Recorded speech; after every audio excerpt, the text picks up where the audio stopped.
శ్రీమాత్రే నమః. అందరికీ నమస్కారం అండి. లలితా సహస్రనామంలో 110వ శ్లోకం. సర్వోదన ప్రీత చిత్త యాకిన్యాంబా స్వరూపిణి స్వాహ స్వధా అమతి మేధ శృతి స్మృతి అనుత్తమ భావం. అన్ని రకాల అన్నప్రసాదాల పట్ల తృప్తి కలిగిన మనసు కలది. సహస్రార చక్ర అధిదేవత అయిన యాకిని అనే తల్లి రూపంలో ఉన్నది. యజ్ఞాలలో దేవతల కోసం అర్పించే ఆహుతుల మంత్రరూపం, పితృదేవతల కోసం అర్పించే ఆహుతుల రూపం, తర్కానికి అందని స్థితి లేదా అజ్ఞానాన్ని కూడా లయం చేసే శక్తి, గొప్ప ధారణా శక్తి, తెలివితేటలు, వేదములే తన రూపముగా కలది. ధర్మశాస్త్రాల స్వరూపిణి, తనకంటే గొప్పవారు ఎవరూ లేని పరమోన్నతమైనది. ఒక్క క్షణం ఊహించండి. ఒక అమ్మాయి చిన్నప్పటి నుంచే డాక్టర్ కావాలని కలకంటుంది.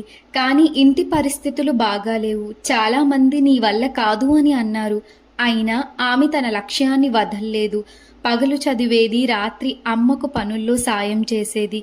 ఎన్ని కష్టాలు వచ్చినా తన మనసులో ఒక్క నమ్మకం మాత్రమే, అమ్మవారు నాతో ఉన్నారు. కొన్ని సంవత్సరాల తరువాత ఆ అమ్మాయి డాక్టర్ అయింది. తన ఊరికి తిరిగి వచ్చి పేదవారికి ఉచితంగా వైద్యం చేయడం ప్రారంభించింది. ఆమెకు అప్పుడు అర్థమైంది, అమ్మవారి అనుగ్రహం అంటే మన కలలు నెరవేరడం మాత్రమే కాదు, ఆ విజయంతో మరొకరి జీవితంలో వెలుగు నింపడం కూడా. అందుకే అమ్మవారు సర్వోదన ప్రీతి చిత్త, ప్రేమతో సమర్పించిన చిన్న దానినైనా ఆనందంగా స్వీకరిస్తుంది. యాకిన్యాంబా స్వరూపిణి, మనలో దాగి ఉన్న శక్తిని మేల్కొల్పుతుంది.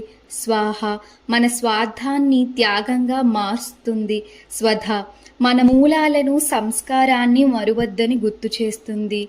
అమతి, అహంకారాన్ని తొలగించి నిజమైన జ్ఞానాన్ని ప్రసాదిస్తుంది.